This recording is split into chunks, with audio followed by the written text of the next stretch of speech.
Hi guys, how are you? Dr. Pam, academic coaching for world changers. And whether it's your first time with me or you've watched every video I've ever made, I just want to thank you and welcome you to my YouTube channel. If you don't know about me, I will always remind you that I started off as that solopreneur. Yeah, that means it's just me.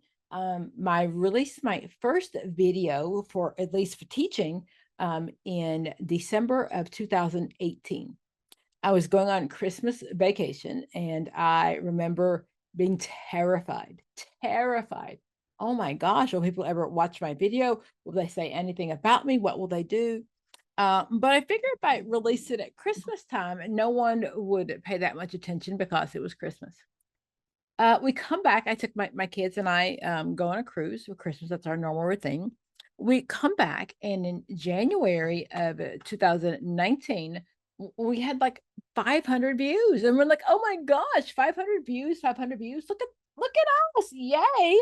Little did we know that at this point, 6 years later, that we have about 25 thousand subscribers, and about 5,000 of you watch our video every 48 hours. Like, wow. So whether you're watching a new video or an old video, knowing that my newer videos that I really um, try to present myself better, and I've learned about camera presence and all that good stuff that I didn't know before. But I will tell you that I got my start working for lots of other companies that taught me how to have an online presence. And this was way before COVID. So I say that to say, I thank you for tuning in, and you're in today with a question session. So these videos are going to be quite brief because a lot of you like brief videos, but I do suggest that you subscribe to our channel down below, subscribe and like, and you'll get everything that I ever release and everything that you can watch. Okay, so I'm going to share my screen with you so we can go over our first question. So the question says, part of the appeal of solution-focused family therapy lies within. Okay, so solution focus is what? Whenever we're reading a test question, we really want to focus on the question before we even look at the answers. So when you're reading this question, whether you're an LPC, whether it's the NCE, the LMFT, whatever test you're taking, it's the same response. Solution focus is one of our newer ones. We don't really have to know who it's by. The test is not going to ask us who it's by, but I really have to know what's the verbiage, who belongs to solution focus. So solution focus is the only therapy that doesn't follow the medical model. Dr. Pam, what's the medical model? Well, let me tell you.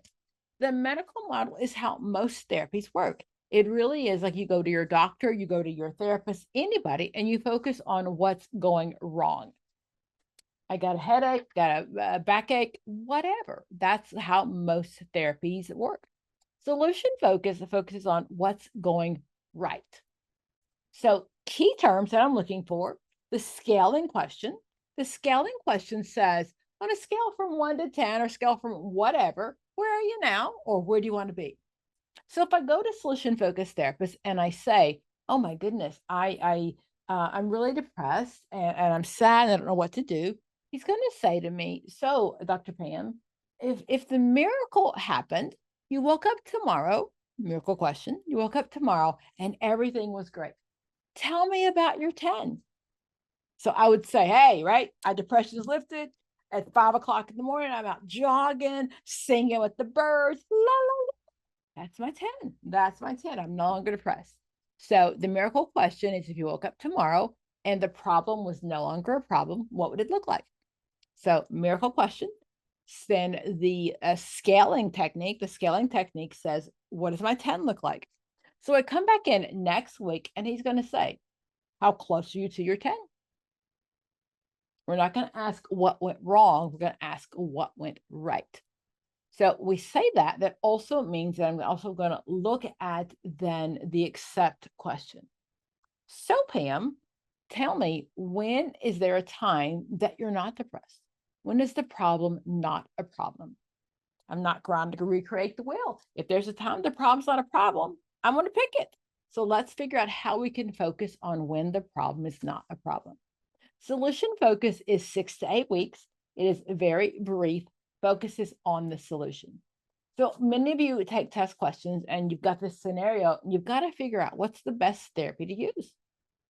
So solution focus is probably not the best therapist if I talk to you about the lifetime of problems.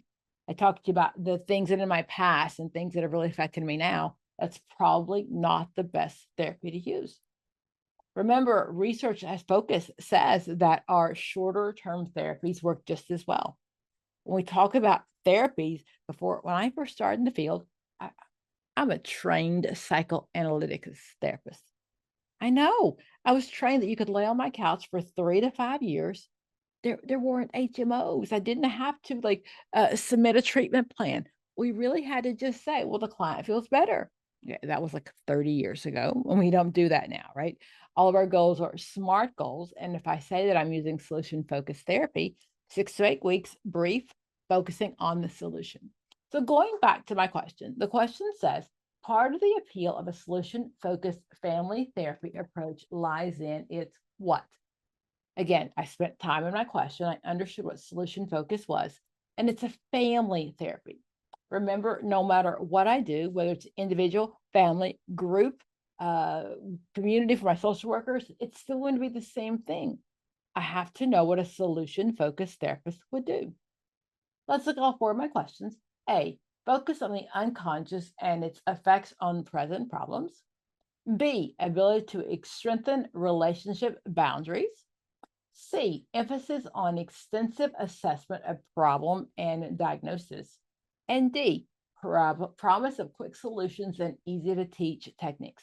So remember, I've got to find the best of the 4. I might not like any of them. I answered the question in my head before, and I don't see anything that talks about scaling technique or the accept question or the miracle question. None of those terms are there. Why? Oh, Dr. Pam, what do I do?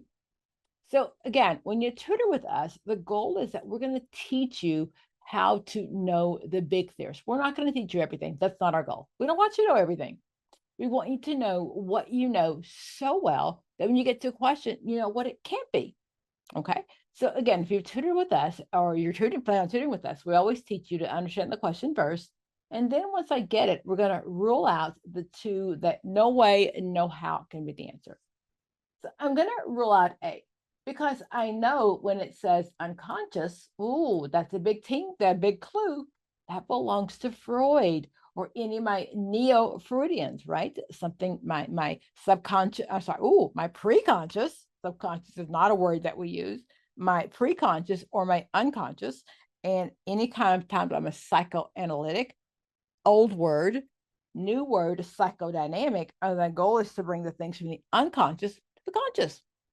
Okay. So the solution focused therapist, we don't have time for that in 6 weeks. I know that's out.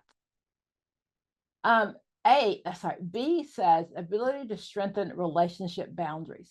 So I do know it's a family therapy. And I also know when it talks about boundaries, that belongs to Minuchin. He's my structural family guy. He's the one that talks about boundaries and hierarchies and disengaged and enmeshment. And we know that incest is more often occurs in families that are enmeshed, right? Yucky, gross, close. So I've taken out A and B. Okay. So that's what we always want to do, rule out what it cannot be. And remember, even if you know the answer, follow the process. It won't change your answer, but it helps make sure that you read every single answer. And that's what we want you to do is understand the question and rule out what it can't be. What happens many times is I'm looking for a particular word that belongs to that theorist. Oh, look, it's Freud and I see unconscious, and I don't even read the other questions. Did I mention it was a reading test? Yeah, right. Okay. It's a reading test. You have to go back and prove it to me in the question. How do I know that's the best answer? So now I'm between C and D. Okay. So C says emphasis on extensive assessment of the problem and diagnosing. And D says a promise of quick solutions and easy to teach techniques. Again, I'm going to rule out based on what I know about solution focused. I said to you earlier, solution focus doesn't focus on the problem. It focuses on what's going right. So I'm not going to emphasize the assessment. I'm not going to emphasize the assessment of the problem and diagnosing. I'm not going to spend all of my 6 to 8 weeks working on what's the problem. So my best answer is D. Okay. So if you go back and you see what I did, I really focused on understanding solution focus. I knew it was a family therapy question. So I had to go through and rule out what it couldn't be. So we always, always, always want you to focus on the question. I really prefer if it's a paragraph. I know many of you who are not readers like, oh, just please give me a short one. The short ones don't give me enough opportunity to really go back and read the question, to understand the meat of the question. It's a reading test. They're not trying to trick you no matter what test you're taking. They're not trying to trick you. I promise you. So D is my best answer because I understand solution focus. I understand it whether it's an individual, a couple, a family, a group. I understand what that means. Bye, guys.